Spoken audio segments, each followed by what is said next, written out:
Qu'est-ce qui a le plus évolué? Parce que vous faites de la sexologie depuis quasiment le début de votre carrière. Oui, tout à fait. Qu'est-ce qui a le plus changé? Qu'est-ce que vous avez le plus remarqué, vous?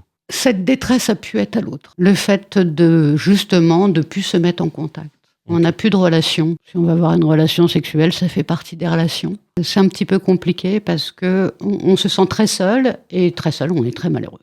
Et très seul, on peut tomber justement dans cette idée de consommation, de masturbation, de pornographie, de pas savoir qui on est, de pas plus savoir rencontrer l'autre, de ce consentement MeToo qui est arrivé sur la table. On a peur de, si on aborde quelqu'un dans la rue, de se prendre 50 € parce qu'on risque de nous poursuivre et d'avoir une amende.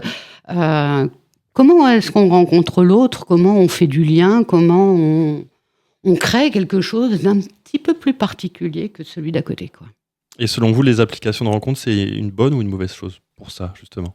Est-ce que ça aide les gens à se rencontrer ou est-ce qu'au contraire, ça les enferme chez eux pour éviter de sortir, rencontrer des gens? Ils préfèrent passer par ce biais-là que d'aller Vous avez un directement. peu répondu à la question. Ouais. On est toujours, quand on est à son jeu vidéo, on est seul face à son écran. Quand on est sur ces applications et qu'on sweep, ça n'a pas d'arrêt.